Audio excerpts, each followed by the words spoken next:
আসসালামু আলাইকুম দর্শক, আজকে আমি একটা ভিডিওতে 4 রকম মজার মজার নাস্তার রেসিপি শেয়ার করব। এখানে থাকছে ডিজাইনার আলু পুরি, আরও থাকছে পালং শাকের পুরি, আর থাকছে বাঁধাকপির পাকোড়া। চলুন প্রথমে আমি চিকেন যে সিঙ্গাড়া আছে সেটার রেসিপি শেয়ার করি। চিকেনের পুর ভরা এই সিঙ্গাড়া তৈরিতে প্রথমে আমি চিকেন পুরটা তৈরি করব। একটি প্যানে সামান্য পরিমাণ সয়াবিন তেল দিয়ে দিচ্ছি পেঁয়াজ কুচি, সাথে পেঁয়াজের পাতা অথবা ফুল থাকলে দিতেও পারেন। কিছুটা ভেজে নিয়ে যখন এরকম হালকা কালারটা চেঞ্জ হবে, এর ভেতরে 1 চা চামচ মতো আদা এবং রসুন বাটা দিয়ে দিচ্ছি। আদা রসুন বাটাটা মিনিট খানেক ভেজে নিয়ে এখানে কিছু গুঁড়া মশলা দিয়ে দিচ্ছি। হলুদ, মরিচ, ধনিয়া এবং গরম মশলা সব কিছু 1/2 চা চামচ মতো নিয়েছি। মশলাটা নেড়ে চেড়ে হালকা একটু পানি দিয়ে কষিয়ে নেব। কষিয়ে নেওয়া হয়ে গেলে এর ভেতরে আমি দিয়ে দেব চিকেন। আমি চিকেনের বুকের যে মাংসটা আছে হাড় ছাড়া, সেটা নিয়েছি 1 কাপ মতো। আমি ছোট ছোট টুকরা করে নিয়েছি। এখন সেই চিকেনটা দিয়ে দিচ্ছি। ধুয়ে পানি ঝরিয়ে নিয়েছিলাম। দিয়ে দিচ্ছি সামান্য পরিমাণ লবণ এবং 1 চা চামচ মতো সয়া সস। নেড়ে চেড়ে আমি কিছুক্ষণ ভেজে নিয়ে এর ভেতরে 1/4 কাপ মতো পানি দিয়ে রান্না করে নেব। এতে করে চিকেনটা খুব ভালো মতো সেদ্ধ হয়ে যাবে। এখন পানিটা শুকিয়ে যাওয়া পর্যন্ত জাল করব এবং নেড়ে চেড়ে একটু ভাজা ভাজা করে নেব। আপনারা চিকেন পুরোটা চাইলে আপনাদের পছন্দ মতো করেও রান্না করে নিতে পারেন। চিকেনটা আমার রান্না হয়ে যাওয়ার আগ মুহূর্তে কিছুটা ভাজা জিরার গুঁড়া দিয়ে নেড়ে চেড়ে নামিয়ে নিচ্ছি। চিকেন পুরটা আমার পুরোপুরি রেডি। এখন আমি নাস্তাটা তৈরির জন্য আটার ডোটা তৈরি করব। নিয়ে নিচ্ছি 1 কাপ পরিমাণ আটা এবং 1/3 চা চামচ পরিমাণ লবণ, 1/2 চা চামচ কালো জিরে, 1 টেবিল চামচ সয়াবিন তেল। হাত দিয়ে এই সমস্ত কিছু ভালো করে মিশিয়ে নেব। হাত দিয়ে মিশিয়ে নেওয়া হয়ে গেলে এখানে হালকা গরম পানি নিয়ে আমি একটা ডো তৈরি করে নেব। গরম পানি নিলে ডোটা বেশি সফট হয়। অল্প অল্প করে নিয়ে যতটুক লাগে পানি ঠিক ততটুক নেব। নর্মাল রুটির মতো একটি ডো আমি তৈরি করে নিচ্ছি। ডোটা তৈরি করা হয়ে গিয়েছে। এখন আমি নাস্তাটা তৈরির জন্য একটি পিঁড়ি বেলুন নিয়ে নিচ্ছি। পিঁড়ি বেলুনে আমি অল্প পরিমাণ ডো এরকম লেচি কেটে নিচ্ছি। নিয়ে একটু গোল করে রুটি তৈরি করে নিচ্ছি। আমি এই রুটিটা একটু পাতলা একটু লম্বাটে করে তৈরি করছি এবং ছোট সাইজ করে। আপনারা ভিডিও খেয়াল করলে বুঝবেন আমি কিভাবে তৈরি করছি। এরকম পাতলা রুটি হয়েছে। ছুরি দিয়ে 2 ভাগ করে কেটে নিচ্ছি। এরপর এই সিঙ্গাড়াগুলো বানিয়ে নিচ্ছি।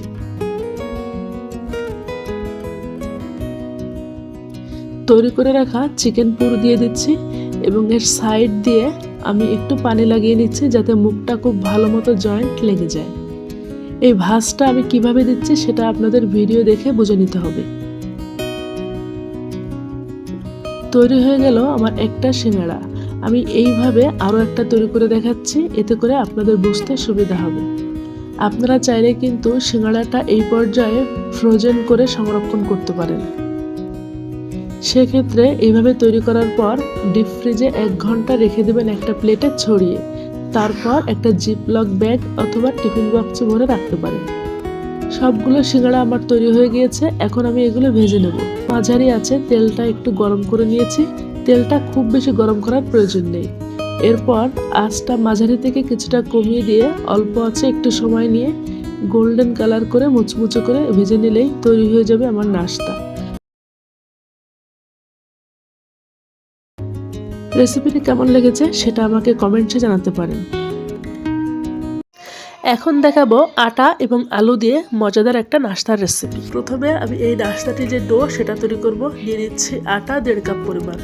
আটার পরিবর্তে আপনারা ময়দাও ব্যবহার করতে পারেন। লবণ দিয়ে দিচ্ছি 1/2 চা চামচ পরিমাণ। আর এখানে সয়াবিন তেল দিয়ে দেব 1.5 টেবিল চা চামচ। 1 কাপ আটার জন্য 1 টেবিল চামচ। যেহেতু 1.5 কাপ আটা নিয়েছি এজন্য 1.5 টেবিল চামচ তেল দিয়েছি। এখন হাত দিয়ে এই তেল, লবণ এবং আটা খুব ভালো মতো একসাথে মিশিয়ে দিতে হবে। মিশিয়ে নেওয়া হয়ে গেলে এখানে আমি যোগ করব গরম পানি। এটা একেবারে ফুটন্ত গরম পানি না, তবে কুসুম গরম থেকে কিছুটা বেশি গরম। গরম পানি নিলে ডোটা অনেক বেশি সফট হয় এবং রেস্টে রাখারও কোনো প্রয়োজন হয় না। আমি অল্প অল্প করে পানি যোগ করেছি এবং ডোটা তৈরি করে নিয়েছি। ডো তৈরি করা হয়ে গিয়েছে। এখন আমি এর ভিতরে যে আলুর পুর সেটা তৈরি করব। এজন্য নিয়েছি 2টা সেদ্ধ আলু আমি ম্যাশ করে নিয়েছি। এর ভিতর দিয়ে দিচ্ছি কুচানো পেঁয়াজ একটা, একটু বড় সাইজের পেঁয়াজ নিয়েছি। কাঁচামরিচ কুচি দিয়ে দিচ্ছি 5 থেকে 6টা। যে যেমন ঝাল খেতে পছন্দ করেন সেই রকম বাড়িয়ে অথবা কমিয়ে দিতে পারেন। কিছু ধনিয়া পাতা কুচি দিচ্ছি আর হাফ চা চামচ করে শুকনো মরিচের গুঁড়া এবং লবণ দিয়ে দিচ্ছি। সরিষার তেল দিয়ে দিচ্ছি 1 চা চামচ মতো। এখন এই সব কিছু একসাথে ভালো মতো মিশিয়ে দিলেই কিন্তু আলুর পুরটা রেডি হয়ে যাবে। ভেতরের পুরটা আপনারা আপনাদের পছন্দ মতো করেও কিন্তু তৈরি করতে পারেন। একদম এরকমই তৈরি করতে হবে এমনটা। মিশিয়ে নেওয়া হয়ে গিয়েছে। এখন আমি নাস্তাটা তৈরি করব।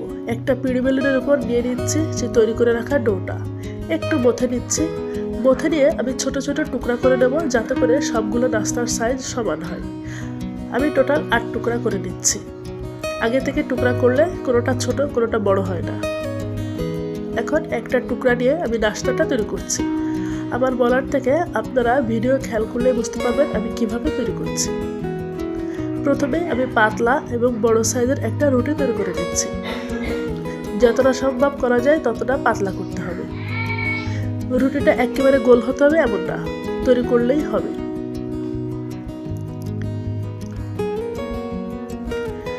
রুটিটার পুরুত্বটা আমি দেখিয়ে দিচ্ছি আমি কতটা পাতলা করে তৈরি করেছি।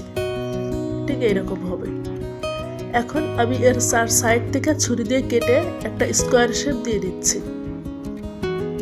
সাইডের অংশটা পরবর্তীতে আবার যে নাস্তাটা বেলে নেব তার ভিতরে দিয়ে দেব।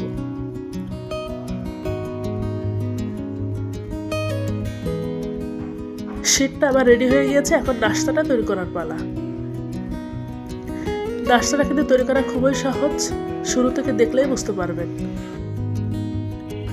চারদিক থেকে আমি কেটে নিচ্ছি এবং মাঝে কিন্তু একটু জোড়া লাগানো আছে, পুরোপুরি কাটিনি। এরপর দুইটা অংশে এরকম চিকন চিকন করে কেটে নিচ্ছি।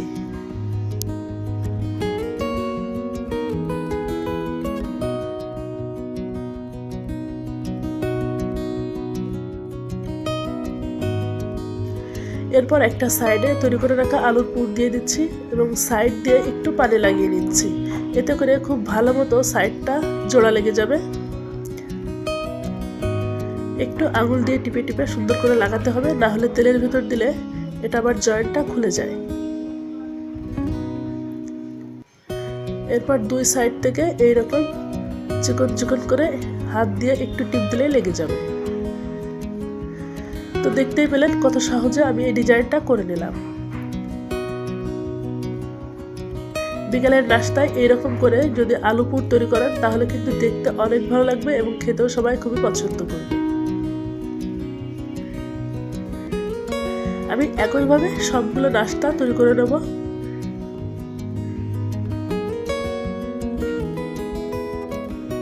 এখন নাস্তাগুলো ভেজে নেব। এজন্য চুলায় প্যানে তেল বসিয়ে দিয়েছি।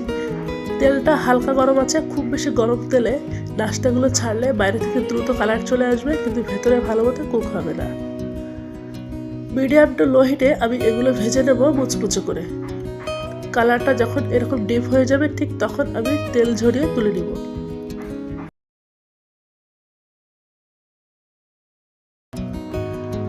চ্যানেলে নতুন নতুন ভিডিও দেখতে চাইলে আমার চ্যানেলটি সাবস্ক্রাইব করতে পারেন। এরপর দেখাবো আটা এবং পালং শাকের একটা মজাদার নাস্তা। পালং শাক নিয়েছি, এখানে 250 গ্রাম মতো হবে। ছোট ছোট টুকরা করে নিচ্ছি। এরপর এই শাকগুলো আমি খুব ভালো মতো পানিতে ধুয়ে সেদ্ধ করে নেব 5 মিনিট মতো। খুব বেশি সময় সেদ্ধ করার প্রয়োজন নেই। পালং শাকটা আমি সেদ্ধ করে নিয়েছি। এরপর পরিপূর্ণ ঠান্ডা করে নিয়েছি। ঠান্ডা করে এরপর আমি এটা ব্লেন্ডারে ব্লেন্ড করে নেব। একেবারে মিহি ব্লেন্ড করতে হবে।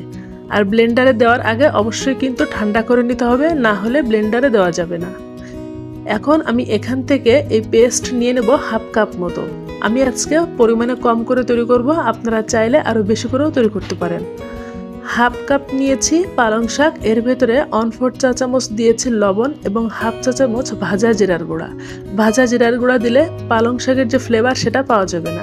একসাথে একটু মিশিয়ে নিচ্ছি। এরপর এর ভেতরে যোগ করব আটা। আপনারা চাইলে আটার পরিবর্তে ময়দাও নিতে পারেন। তার আগে আমি 1 টেবিল চামচ রান্নার সয়াবিন তেল দিয়ে দিচ্ছি। আটাটা দিয়ে আমি হাত দিয়ে খুব ভালো মতো মেখে একটা ডো তৈরি করে নেব। এই ডোটা যদি আপনাদের বেশি নরম হয়ে যায় তাহলে আরও আটা যোগ করতে পারেন, আর বেশি শক্ত হয়ে গেলে সামান্য পানিও যোগ করতে পারেন। নরমাল রুটির মতো একটা ডো তৈরি করব। আমার এই ডোটা বেশি নরম হয়ে গিয়েছিল, এজন্য আরও হাফ কাপ পরিমাণ আটা যোগ করে এর যে থিকনেস সেটা আমি পারফেক্ট করেছি। খুব সফট করে রুটির মতো একটা ডো তৈরি করে নিয়েছি। ডোটা তৈরি করা হয়ে গেলে এটা এক সাইডে আমি রেখে দিচ্ছি। রেখে এই পুরির ভেতরের যে আলুর পুর সেটা রেডি করব। আমি একটা বড় সাইজের আলু সেদ্ধ করে ম্যাশ করে নিয়েছি। এর ভেতরে আমি পেঁয়াজ কুচি এবং কাঁচামরিচ কুচি দিয়ে দিচ্ছি। একটা পেঁয়াজ এবং 4টা কাঁচামরিচ কুচি এবং কিছু নিচ্ছি ধনিয়া পাতা কুচি। আর কিছু নিচ্ছি পেঁয়াজের যে ফুলটা আছে সেটা কুচি করে ভেজে নিয়েছি। যেহেতু পেঁয়াজের ফুলটা কিছুটা শক্ত তাই ভেজে তারপরে যোগ করেছি। কিছু গুঁড়া মশলা দিয়ে দিচ্ছি 1/4 চা চামচ করে। এখানে শুকনা মরিচের গুঁড়া, হলুদ, ভাজা জিরার গুঁড়া এবং লবণ আছে। 1 চা চামচ সরিষার তেল দিচ্ছি। এখন একটা চামচ দিয়ে এই সব কিছু একসাথে খুব ভালো করে মিশিয়ে নিয়ে আমি পুরটা রেডি করে ফেলবো। মিশিয়ে নিলেই কিন্তু পুরটা রেডি। পুরটা আমার তৈরি হয়ে গিয়েছে। এখন আমি পুরিগুলো তৈরি করব। একটা পিঁড়ি বেলুন নিয়ে এতে কিছুটা আটা ছিটিয়ে নিচ্ছি। এরপর যে তৈরি করে রাখা ডো সেটা নিয়ে নিচ্ছি। ডোটা যেহেতু পরিমাণে একটু বেশি আছে তাই আমি ছোট ছোট 4 টুকরা করে নিচ্ছি। আমি আজকে 1.5 কাপ পরিমাণ আটা নিয়েছি। এখন আমি এখান থেকে 1 টুকরা লেচি নিয়ে রুটি বেলে নেব। আটা ছিটিয়ে নিয়ে একটা পাতলা এবং বড় রুটি তৈরি করে নিচ্ছি।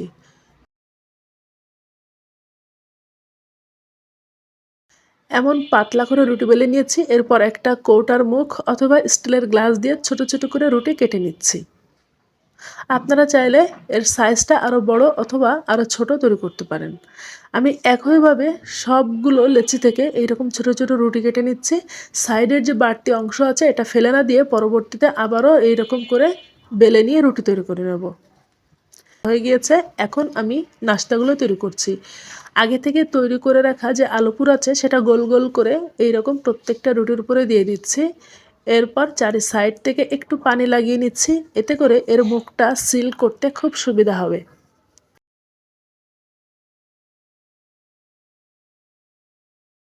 সাইড দিয়ে আঙুল দিয়ে একটু চাপ দিলেই কিন্তু লেগে যাবে, যেহেতু আমি আগেই পানি দিয়ে নিয়েছিলাম। এরপর একটা একটা পুরি হাতে তুলে নিয়ে আঙুল দিয়ে এর সাইডটা আরও ভালো করে লাগিয়ে দিচ্ছি। আপনারা ভিডিও খেয়াল করলে বুঝবেন আমি কিভাবে তৈরি করছি। এটা তৈরি করা খুবই সহজ। আমি একই সাথে 5টা করে করে তৈরি করতে পারছি। সাইড থেকে ভালো করে লাগিয়ে দিতে হবে, না হলে তেলে ভাজার সময় মুখটা খুলে যেতে পারে। এখন হাত দিয়ে একটু এইভাবে চাপ দিতে হবে যাতে ভেতরে পুরটা সমানভাবে ছড়িয়ে যেতে পারে। এইভাবে আমি সবগুলো পুরি রেডি করে নিয়েছি। এখন ভেজে নেব। প্যানে হালকা গরম তেলে একটু সময় নিয়ে পুরিগুলো মুচমুচে করে ভেজে নেব। এটা যেহেতু পালং শাকের পুরি, এই জন্য কিন্তু কালারটা ওইভাবে বোঝা যাবে না। আপনারা আন্দাজ করলেই বুঝতে পারবেন যখন কালারটা কিছুটা ফ্যাকাশে হয়ে যাবে এবং উপর থেকে মুচমুচে হয়ে যাবে তখন তেল ঝরিয়ে তুলে নিতে হবে। এইরকম ঝটপট করে পালং শাকের পুরি তৈরি করতে পারেন, অথবা চাইলে এই সেম ডো দিয়ে আপনারা পরোটাও তৈরি করতে পারেন। রেসিপিটা কেমন লেগেছে সেটা কমেন্টসে আমাকে জানাতে। সবশেষে দেখাবো বাঁধাকপি দিয়ে একটা মজাদার পাকোড়া রেসিপি। প্রথমে আমি অর্ধেক বাঁধাকপি নিয়েছি। এখন এই বাঁধাকপিটা কুচি কুচি করে কেটে নিয়েছি। কেটে পরিষ্কার পানি দিয়ে ধুয়ে পানিটা ঝরিয়ে নিয়েছি। এখন এখানে দিয়ে দিচ্ছি 1/2 চা চামচ পরিমাণ লবণ। লবণটা দিয়ে আমি একটু এরকম কষলে কষলে নেব। এতে করে বাঁধাকপির ভেতরের যে পানিটা আছে সেটা বের হয়ে আসবে। আমি এইভাবে 5 মিনিট মতো রেখে দেবো। এতে করে অতিরিক্ত পানিটা সবটাই বের হয়ে আসবে। ফিরে আসছি 5 মিনিট পর। লক্ষ্য করুন এখন কিন্তু অনেকটাই পানি পানি বের হয়ে গেছে। আমি এখন বাঁধাকপির অতিরিক্ত পানিটা এইরকম চেপে ঝরিয়ে নিচ্ছি। এতে করে বাঁধাকপিটা অনেক শুকনো শুকনো থাকবে এবং এটা পাকোড়া তৈরির পর অনেক বেশি মুচমুচেও থাকবে। লক্ষ্য করুন অনেকটাই কিন্তু পানি বের হয়েছে। পানি বের হওয়ার ফলে বাঁধাকপির পরিমাণটা অনেকটাই কমে গিয়েছে। দিয়ে দিচ্ছি 1.25 কাপ পরিমাণ পেঁয়াজ কুচি, 4-5টা কাঁচামরিচ কুচি, কিছু ধনিয়া পাতা কুচি। দিয়ে দিচ্ছি মসুর ডাল বাটা। 1 মুঠ মসুর ডাল পানিতে 1 ঘন্টা ভিজিয়ে রেখে শিলপাটায় বেটে নিয়েছি। এখানে লবণ, হলুদ, মরিচ এবং ভাজা জিরার গুঁড়া আছে। সবকিছুই 1/2 চা চামচ করে আছে। শুকনা চালের গুঁড়া দিয়ে দিচ্ছি 1/4 কাপ পরিমাণ। চাইলে আপনারা এখানে কর্নফ্লাওয়ারও ব্যবহার করতে পারেন। এর ফলে পাকোড়াটা অনেক বেশি মুচমুচে থাকবে। ডিম দিয়ে দিচ্ছি, এতে করে বাইন্ডিংটা অনেক ভালো হবে। এখন হাত দিয়ে এই সব কিছু একসাথে খুব ভালো মতো চটকে মিশিয়ে নিচ্ছি। প্রথমে কিছুটা শুকনো শুকনো মনে হলো, আস্তে আস্তে দেখবেন অনেকটাই লিকুইড ভাব হয়ে এসেছে এবং পাকোড়ার শেপ দেওয়ার জন্য একেবারে পারফেক্ট ঘনত্বের একটা ডো তৈরি হয়ে গিয়েছে। মিশিয়ে নেওয়া হয়ে গিয়েছে। এখন এখান থেকে কিছুটা মিশ্রণ হাতে এইরকম নিয়ে পাতলা করে তৈরি করে তেলের ভেতর ছেড়ে দিতে হবে। চুলায় একটা প্যান দিয়ে তেল দিয়ে দিয়েছি এবং তেলটা পর্যাপ্ত গরম হয়ে এলে একে একে পাকোড়ার শেপ দিয়ে আমি দিয়ে দিচ্ছি। একটা সাইড যখন কালার হয়ে এসেছে তখন আমি চামচ দিয়ে উল্টে দিচ্ছি।